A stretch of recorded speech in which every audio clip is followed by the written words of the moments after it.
And off we go. It's the Ryan Hartson Show on the BWC Network. I am Ryan Hartson.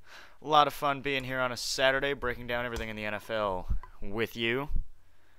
And quite the NFL preview we have for you today, breaking down week, is this 13 now in the National Football League? Pretty exciting stuff.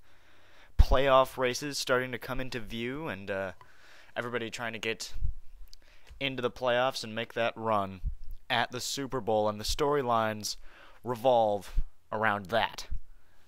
I think this is the first time in a month and a half Tim Tebow isn't in the storyline segment, because I know what he is, so I'm ignoring him. And that's usually what I do to players that I don't like, is that I understand what they are and I ignore them. Like Michael Vick. I know what he is. I told you at the beginning what he was. He's a 50% completion passer that runs too much and he's going to get hurt. And what happened? He completed about half his passes and he ended up getting hurt, and the Eagles are a mess. Andy Reid is going to get fired. Hopefully the Bears pick him up. I think he would be perfect in Chicago.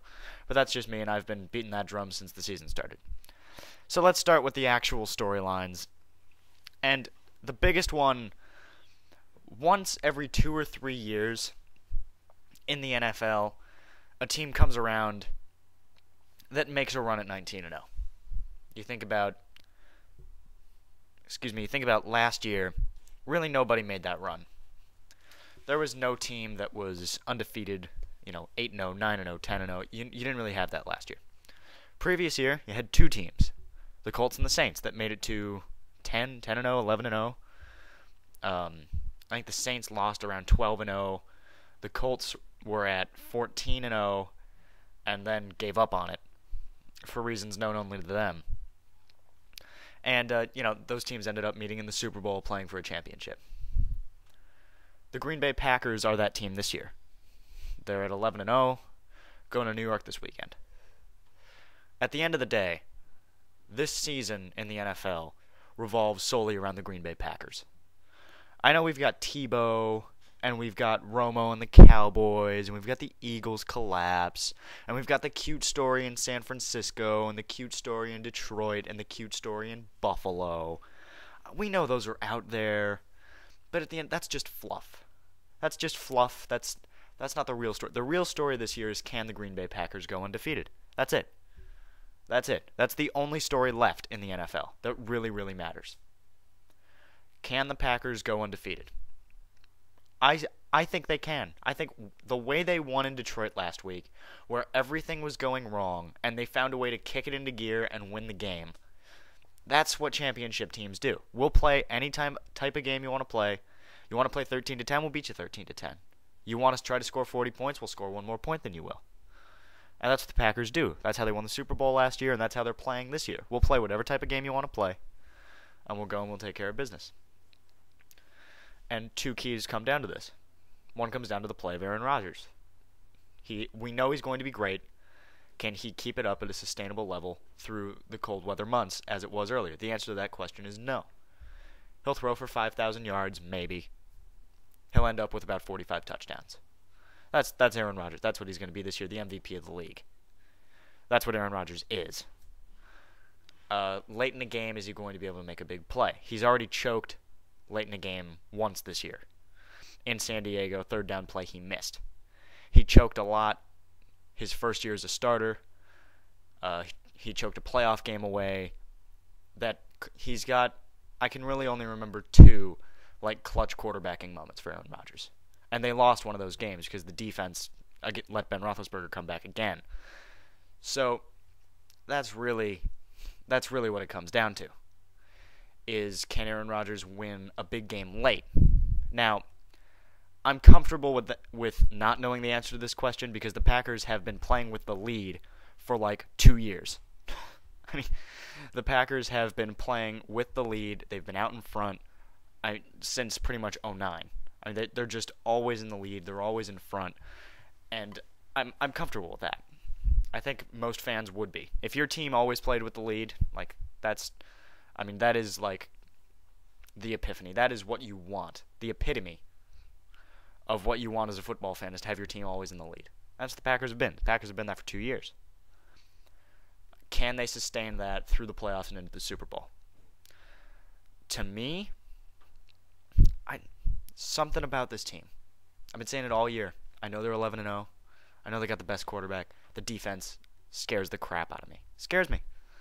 They've been picking it up a little bit the last couple weeks. That's fine. What's going to happen when Drew Brees comes to Lambeau?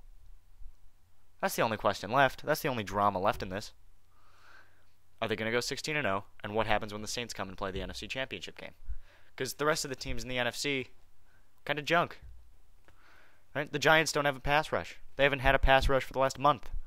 Are they going to bring it back out against Aaron Rodgers? I have no idea. They're at home. Their chances are a little bit better. But, they, there isn't a lot of drama left in the season. There just isn't.